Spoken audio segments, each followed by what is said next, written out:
Good morning dear student. हम लोग हिंदी व्याकरण में लेसन 8 पढ़ रहे थे जिसका नाम है क्या, सर्वनाम। ठीक है, तो सर्वनाम में हमने अपनी प्रीवियस वीडियो में जाना था कि सर्वनाम क्या होते हैं। ठीक है, डेफिनेशन जानी थी। वो कितने प्रकार के होते हैं हमने जाना था कि सर्वनाम 6 प्रकार के होते हैं। पुरुषवाचक सर्वनाम, निश्चयवाचक सर्वनाम, अनिश्चयवाचक सर्वनाम, संबंधवाचक सर्वनाम, प्रश्नवाचक सर्वनाम और निजवाचक सर्वनाम। तो सबसे पहले हमने पुरुषवाचक सर्वनाम के बारे में अपने प्रीवियस वीडियो में जाना था कि जिस सर्वनाम का प्रयोग कर्ता अपने लिए या सामने उपस्थित व्यक्ति के लिए अथवा किसी अन्य के लिए करता है उसे हम पुरुषवाचक सर्वनाम कहते हैं, जैसे मैं, हम, तुम, वे आदि। ठीक है, फिर हमने जाना था जो पुरुषवाचक सर्वनाम है उसके 3 भेद होते हैं, एक उत्तम पुरुष, एक मध्यम पुरुष और एक अन्य पुरुष। इनके बारे में हमने जाना था। तो आज हम लोग सर्वनाम का दूसरा भेद निश्चयवाचक सर्वनाम, इसके बारे में पढ़ेंगे।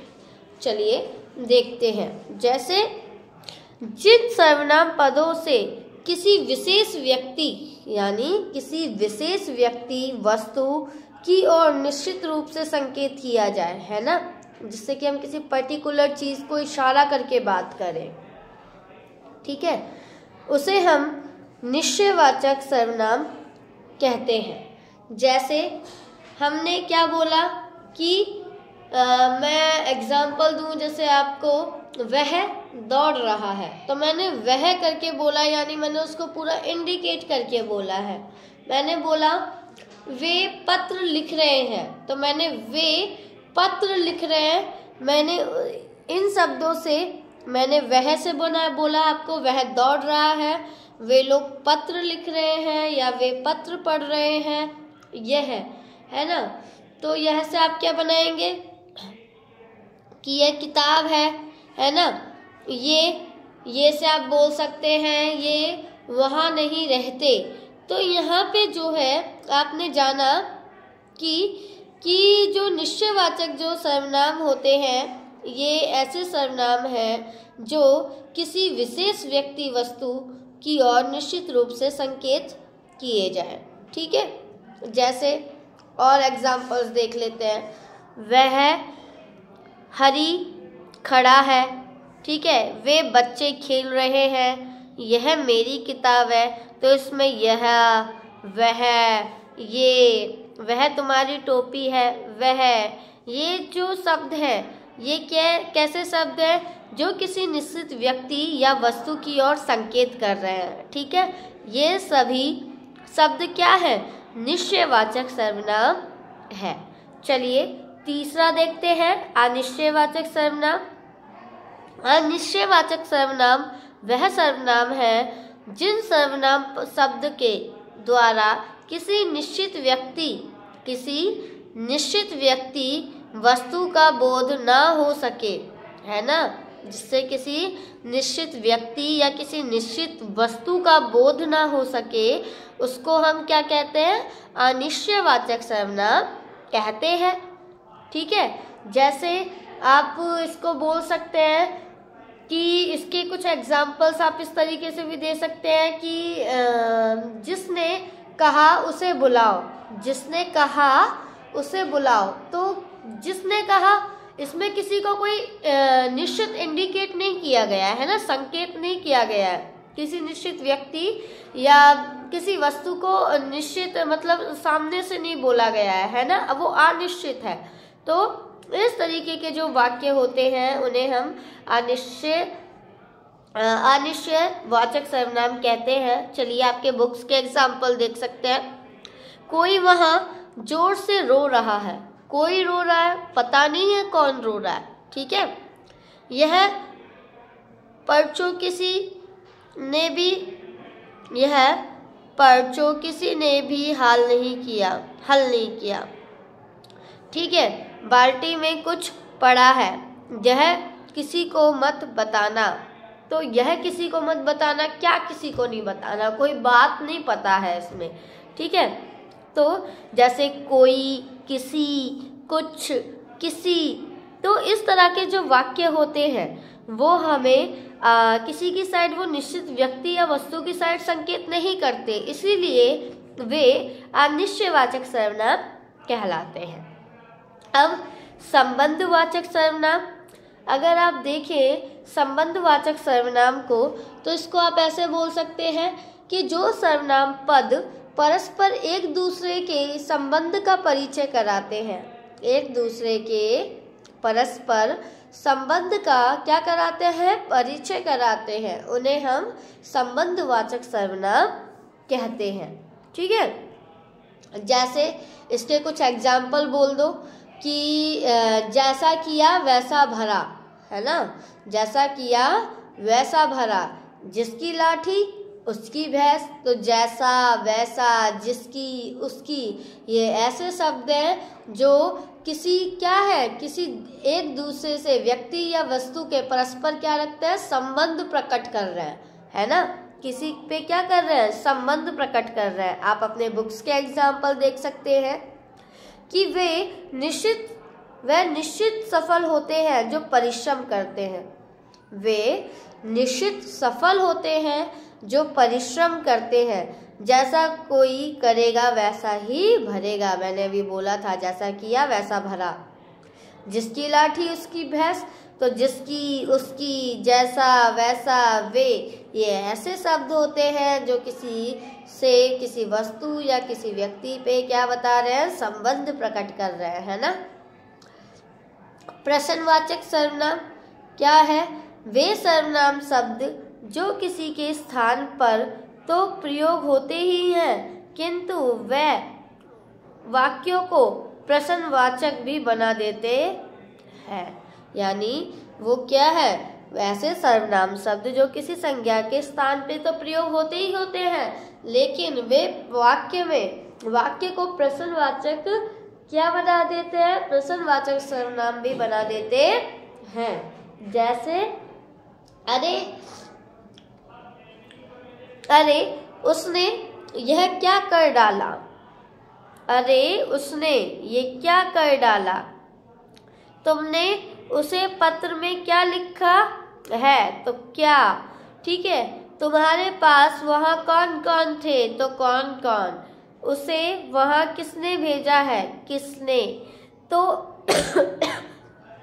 तो इसमें जो आपको ये कलर जो वाक्य दिख रहे हैं, उसने क्या, है ना, कौन कौन किसने, तो ये जो वाक्य है इससे क्या है, इनसे प्रश्न बन रहा है ना, क्वेश्चन किया जा रहा है, तो उन्हें हम प्रश्नवाचक सर्वनाम कहते हैं। निजवाचक सर्वनाम, जहां अपने लिए कर्ता या वक्ता आप या निज शब्द का प्रयोग करता है, आप या निज शब्द का प्रयोग करता है, उसे हम क्या कहते हैं, निजवाचक सर्वनाम कहते हैं। जैसे कल अपना काम मन लगा के करना, तो इसमें क्या आ गया, अपना, है ना।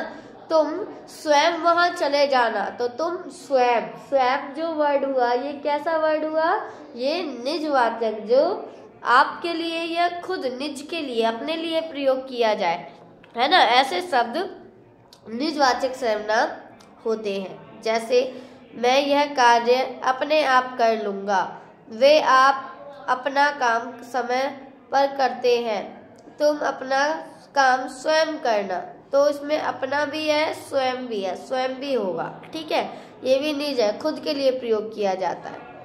तो ऐसे शब्द क्या कहलाते हैं, निजवाचक सर्वनाम कहलाते हैं। अब सबसे पहले इसमें निजवाचक और मध्यम पुरुष में अंतर बताया गया है, ठीक है। तो इसको पहले आप अंतर समझेंगे कि आप शब्द का प्रयोग निजवाचक सर्वनाम में हो रहा है, जैसे ऊपर के वाक्यों के रंगीन शब्दों से ये स्पष्ट है। हाँ भाई, हमने ये भी पढ़ा था कि जो आप शब्द है वो निजवाचक जो सर्वनाम है उसमें प्रयोग हुआ है। मध्यम पुरुष में आप शब्द दिया है, जब केवल आप शब्द का प्रयोग हो तो मध्यम पुरुषवाचक सर्वनाम होता है। जैसे आप यहीं रुकिए, जैसे आप यहीं रुकिए, आप समझदार हैं। यदि किंतु जब आप अपने शब्द अपने लिए प्रयुक्त हो तो निजवाचक हो जाता है। यानी जब आप ये तो दूसरे को बोला कि आप यहीं रुक जाइए, है ना, आप बहुत समझदार हैं, तो आपने किसी और को बोला है तो वो मध्यम पुरुष हुआ।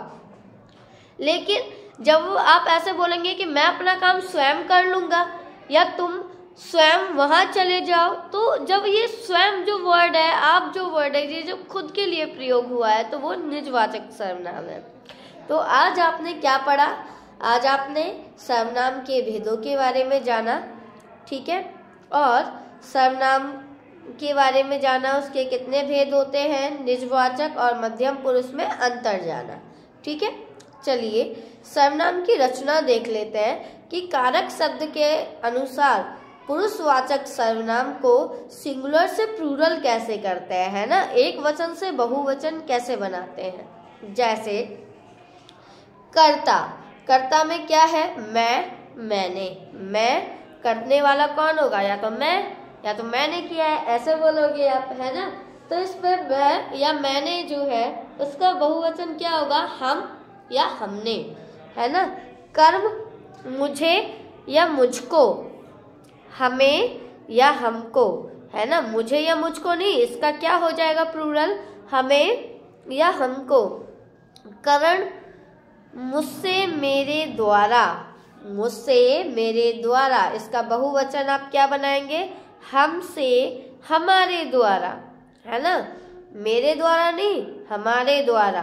संप्रदान मुझको या मेरे लिए, यहाँ पे सिर्फ एक वचन के लिए प्रयोग हो रहा है, लेकिन जब ये बहुवचन में गया तो क्या? हमको या फिर हमारे लिए, ठीक है।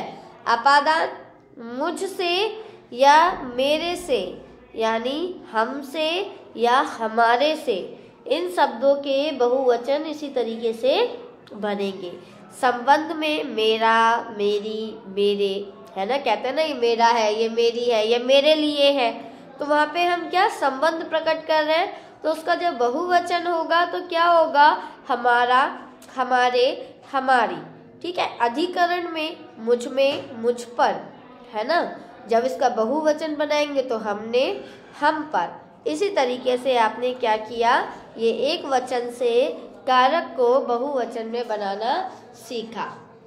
अब मध्यम पुरुष से, मध्यम पुरुष जो है, ठीक है, या जो मैं बोलूँगी जैसे कौन है, कौन लगा के जो प्रश्नवाचक सर्वनाम बनाते हैं वो देख लेंगे, ठीक है। उसके बाद हम मध्यम पुरुष वाला देखेंगे, ठीक है। तो कर्ता कौन, किसने, एक वचन हो गया। कौन, किन्होंने, बहुवचन हुआ, है ना। तो किसने का बहुवचन क्या हुआ? किन्होंने। कर्म का क्या हुआ? किसे, किसको, तो किन्हें, किनको, ठीक है। आ रही है बात समझ में आपको? तो ये क्या है? जब हम किसी से प्रश्नवाचक सर्वनाम करते हैं, यानी प्रश्नवाचक जो सर्वनाम होता है उसमें कौन शब्द का प्रयोग किस किस तरीके से किया जाता है, इसमें एक वचन से बहुवचन बनाना यही बताया गया है, ठीक है। किसको, किसके लिए, किनको, किनके लिए, है ना। तो जो किसका वर्ड है उनको किनका या किसके है, किनके है, तो सा को ने में बदलना, है ना। किस में? अधिकरण में। किस में? किस पर। तो किन में? किन पर। तो आ रही है बात समझ में? एक वचन से बहुवचन कैसे बनाते हैं। अब एक चीज समझ लेते हैं, मध्यम पुरुष, है ना, इसमें नहीं दिया है। मध्यम पुरुष में आप देखेंगे कि आपने कारक तो पढ़ा ही है अपनी प्रीवियस वीडियो में, जिसमें कर्ता, कर्म, करण, संप्रदान, अपादान, संबंध, अधिकरण। तो इसमें जब मध्यम पुरुष यानी जब कहने दूसरा व्यक्ति हो, है ना, तो उसमें क्या होता है? तू या तूने, है ना। हम ऐसे ही तो बोलते हैं तू या बोलते हैं तूने। तो उनमें क्या हुआ कि आपने ये तो एक वचन बोला, लेकिन जब आपने इसका बहुवचन किया तो क्या बोलेंगे आप? तुम या तुमने, ठीक है। कर्म में देखें तुझे या तुझको, तुम्हें या तुमको। करण में देखें तुझसे या तेरे द्वारा, तुम्हारे से या तुम्हारे द्वारा। तुझसे, तुझको, तेरे लिए, तुम्हें, तुमको, तुम्हारे लिए, ठीक है। अपादान तुझसे, तो उसका प्लूरल क्या हो जाएगा, यानी बहुवचन क्या हो जाएगा, तुमसे। संबंध में तेरा, तेरे, फिर क्या होगा, तुम्हारा, तुम्हारे। अधिकरण में क्या होगा, अधिकरण में हो जाएगा जैसे तुमसे, तुझ पर, है ना, तुझ में या फिर तुझ पर। तो इसका अगर आप बहुवचन देखेंगे तो किस तरीके से देखेंगे, तुम में, तुम पर। तो इस तरीके से आपने क्या बनाया, एक वचन से बहुवचन बनाना सीखा। तो आज आपने क्या क्या सीखा, सर्वनाम, सर्वनाम के भेद, है ना, पुरुषवाचक वाला सीखा, प्रश्नवाचक सर्वनाम सीखे, और ये मध्यम पुरुष यानी में जो तुम होता है उसको सिंगुलर से प्लूरल बनाना सीखा। तो ये आप अच्छे से देखेंगे, इसको देखने के बाद इसको आप समझेंगे। उसके बाद हम लोग इसकी एक्सरसाइज मैं आपको PDF के थ्रू सेंड कर दूंगी और आप इसको खुद भी करने की कोशिश करेंगे, ठीक है। तो धन्यवाद।